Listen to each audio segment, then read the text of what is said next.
Yes, Ringo added drums. George also produced some of his songs. To explore wider avenues in music, without diluting the Sir Paul McCartney name, sometimes I've done projects as though I were a part of other bands. For example, in The Fireman, named after the Penny Lane fellow with paper money in his pocket, at first no one knew it was me. Now that we've done a few albums under that name, it seemed more of a subsidiary of Paul McCartney, which is also a collaboration with Youth, who contributed a lot. I still do my McCartney bit, but The Fireman is something I may do now and then on the side, just as I now and then put out more classical music. I find pleasure in cutting into other music markets, and even now making new paths outside of the music world. Having the freedom to use a variety of personas helped me break out of my Beatle typecast music role. With my personas created before playing Paul, they all fit session gigs or albums. Once I could begin entertaining and recording as Paul McCartney, the studio doors were ever left open to me. Whenever I could lend a hand, it was nearly always uncredited work. I would invent an alias or recycle one, rather than dilute the McCartney label on another performer's product. The name Ramon was used now and then that way. Letting go of the Paul McCartney name long enough to do other albums has allowed me to do a few things I could not do as Paul McCartney. In 1970, when my first McCartney solo album was released, fans felt it was below my established McCartney standard. Some of them expressed the opinion that my sing-along junk was just a filler.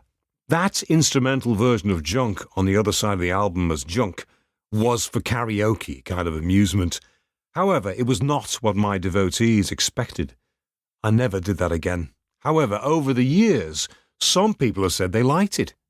I bounced around the idea of having an entire album of instrumental tracks and might do that as a bonus CD one year.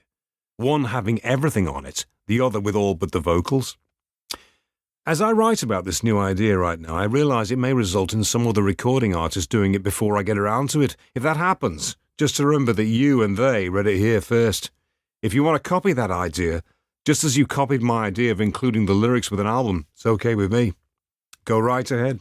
We might start another new trend.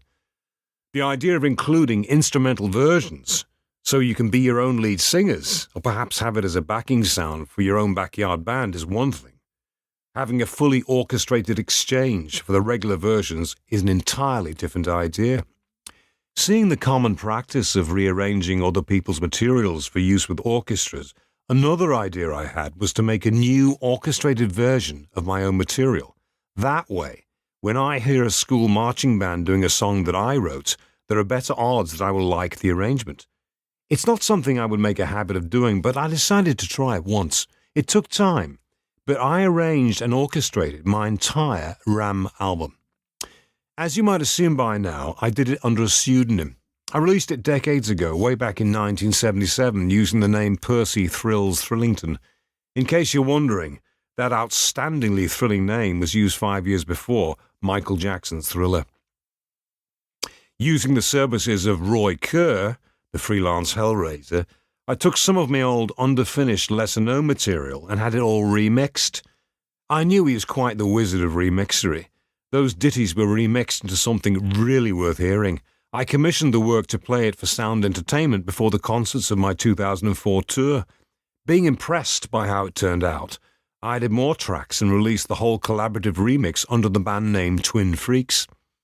Early on, John and Paul, as a duo act, had been the Nurk twins. Now I am one of the Twin Freaks, leaving you to wonder whether the other Twin Freak is John, Roy, or Paul.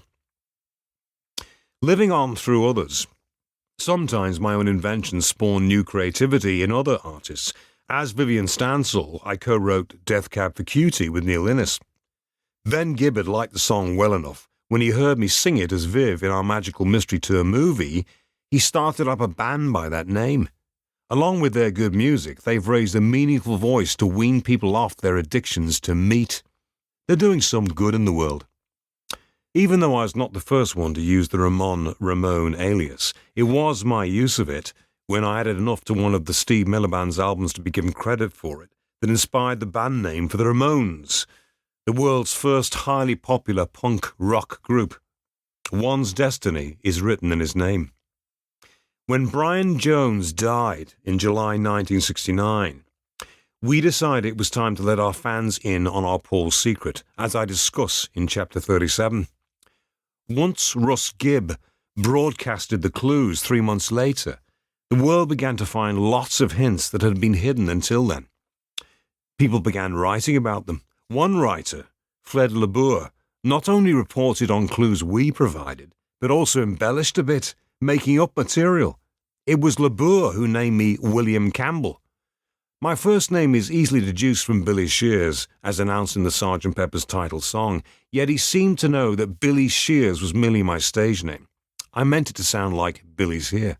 Arbitrarily, after Glenn Campbell, LeBour set Campbell as my family name. The surname stuck. Coincidentally, I do have Campbell relatives.